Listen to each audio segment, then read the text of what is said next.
This is me getting defeated by the strongest arena team. For the past 4 days, I've been suffering. I keep losing over and over and over again. This is because the rise of the rare scroll destroyed everything. But today's the day where I fight back. Today, I'm gonna create my own meta. In order to do this, I need to find a way to counter every single type of team inside the arena. And to see if I was successful, I'm gonna fight one of the strongest players. Will I be able to win? However, in order to understand how we got into this situation, we need to go back to the beginning. About 2 weeks ago, I made a video about Snapdragon. The release of Snapdragon created this monstrosity of a team. Hollyberry, Pitaya, Moonlight, Stardust, and Snapdragon. Keep in mind that everyone was using the epic scroll, which is really important. So the reason why this is the most dangerous team was because it couldn't be countered. But then I saved the meta by creating a Stardust one-shot team that counters Snapdragon. And I thought that would have been the end of it and everyone's happy now. But then some really bad things happened after that video. The T-Night Magic Candy just got released. The Magic Candy itself was a very good addition to the game. However, it has some unforeseen and very disastrous consequences. Let me explain. This is the old Stardust one-shot team. However, everyone's starting to use T-Night in this team because he's super overpowered, which I think is a really good thing and I like this a lot. And you know what? I'll just show you right now how strong T-Night is. My opponent is using a normal Snapdragon team. All I gotta say is T-Night is a complete upgrade.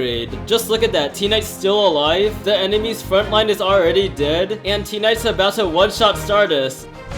Oh, well, there he goes. He's so fun to use, just look at that. Oh wow, that insignia's OP too. Wait a second, how is this a bad thing? Well, you see, whenever a team's too strong, people find a way to counter it. So then everybody started slapping on rare scrolls on their defense team. This is because the rare scroll is a hard counter to any type of one-shot team. The person I was fighting at the beginning of the video was using a rare scroll, and that's why you saw me lose with T-Night. You may be wondering why this didn't happen after the Stardust one-shot team got released. This is because not that many people knew about it in the first place. On the other hand, everybody knew about the T-Night one-shot team because, well, there's a whole magic candy and everything. Anyways, back to the main point of the video. I need to create my own personal meta by using a set of teams used to beat any opponent inside the arena. However, there are some rules. Rule number 1, I'm not allowed to copy my opponent's exact cookies and treasures. This is called a mirror match. The reason why I never do this is because I always lose. This is because I'm free to play and my base stats are lower than everyone else's. If you didn't notice already, I started calling myself the free-to-play king in my previous video. And rule number 2, no Snapdragon allowed. This is because I still don't have Snapdragon yet. You wanna know why I actually hate Devsisters? Here's what happened during my Snapdragon pulls. As you see, I'm very close to getting a Snapdragon from the thermometer thingy. Now, you would expect me to unlock Snapdragon, right? I only got one more pull right here, and I should get it, right? Right? This should be it, right?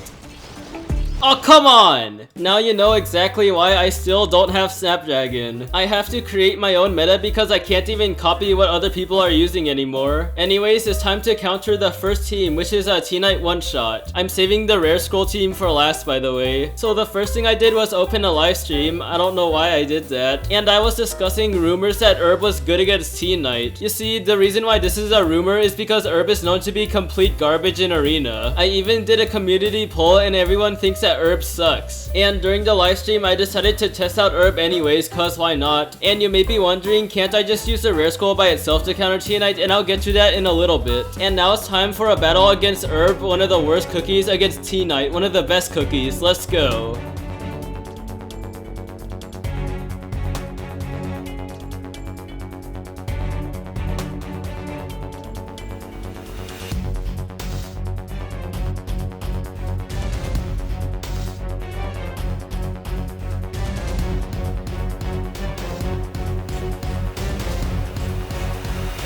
As you can see, Herb works really well. If we look at the battle really closely, Herb cleanses all the debuffs the enemies inflict. Well, actually, he missed a few, but whatever. And our tanks become impossible to kill. And the rare scroll sabotages T-Night, of course. So you may be wondering why I decided to use a weird Herb team instead of a normal standard team. So the thing is, the normal standard team doesn't always win against T-Night. Remember that I'm free to play and I have lower stats than everyone else, so it's not guaranteed for me. However, this Herb team has a 100% win win rate against Tea Knight. I've been using this herb team quite a lot and I've never lost a single time. And I'd rather use something that has a 100% win rate over something that doesn't. It's also important to note that herb loses to almost every other team, so there's that. And now it's time to counter the standard team with an epic scroll. And that's really easy, just use Tea Knight. Now let's counter the teams in the 2-1-2 formation. If you don't know what that means for some reason, basically there's 2 cookies in the front and 2 cookies in the back. And I can split these types of teams into 3 categories. Number 1, a 2-1-2 formation with a rare scroll. However, these types of teams are extremely rare, so we don't really have to worry about these. Number 2, the team contains Capri Sun. Yes, that's his real name. And number 3, teams that do not have Capri Sun in it, like Sherbert or Stardust. So the teams without Capri Sun is easily killed by Tea Knight. However, I noticed that Capri Sun actually beats Tea Knight sometimes. And here's where things get a little bit insane. The reason why I noticed is because at one point I used Tea Knight in my defense team, and I noticed a pattern. I kept getting beaten by the same team over and over. So then I decided to use illegal rainbow sugar cubes. You see, feeding these rainbow cubes to my old Stardust team enables them to become strong enough to beat Capri Sun. I bet I surprised you with that last bit, but let's just get on with the battle.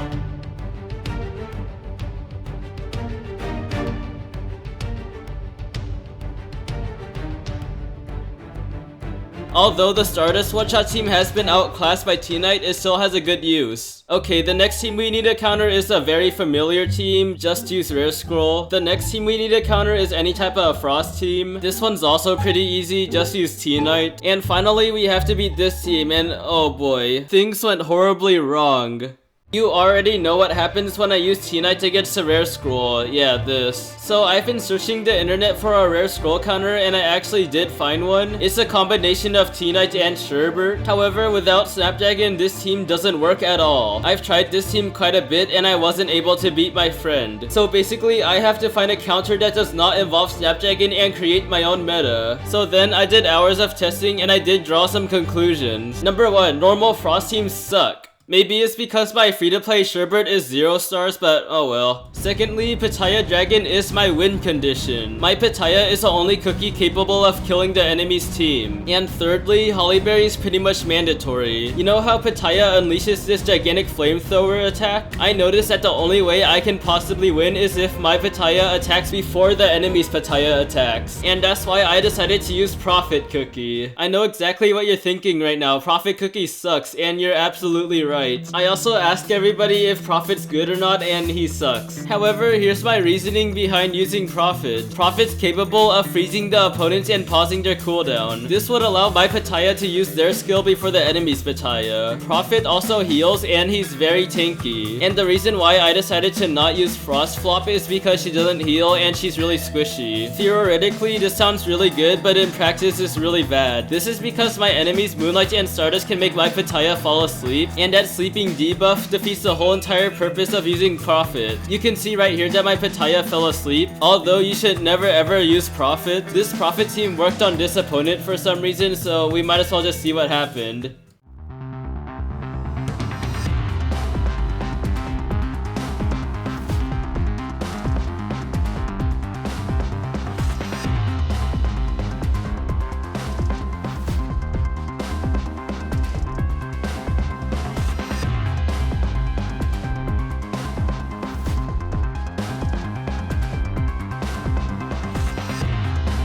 Okay, so the reason why I won is because of luck. Sometimes the Prophet team works and sometimes it doesn't, and it's really inconsistent. So then I decided to come up with a better team. I already knew that I had to use Pitaya and Hollyberry. However, I wasn't sure what to use for the last 3 cookies. So then I decided to analyze the opponent's team to find any weaknesses. The first weakness is that the epic scroll naturally beats the rare scroll. So then I decided to use these 3 treasures. And then after that I was stumped. Hollyberry, Pitaya, Stardust, and Moonlight are the most powerful cookies inside the arena, and they don't really have a hard counter. So then that's when I remembered the quote, if you can't beat him, join him. And for the 5th cookie, I decided to use BTS cause he's immortal. And here's the final team. However, it doesn't really look like a counter, it's just a normal standard team. However, my team is built in a specific way. I found my opponent's second weakness, and it's an invisible weakness. And that weakness is none other than their toppings. You see, people don't care about their cooldown substats on their toppings that much. So then I gave my Pitaya 7.8% cooldown. cooldown. This is enough cooldown to allow my Pitaya to attack first. With this single topic substat change, I was able to beat my friend. I also gave my hollyberry 8.1% cooldown to help out a little bit. I also gave my moonlight full raspberry so she can help out killing the opponents, and she's gonna die no matter what, so no almonds are needed. And here's where the free-to-play's greatest strength comes into play. Free-to-plays are not lazy. Now it's time to fight the final opponent. Will the effort I put into my toppings and the game itself help me win? Let's see what happens.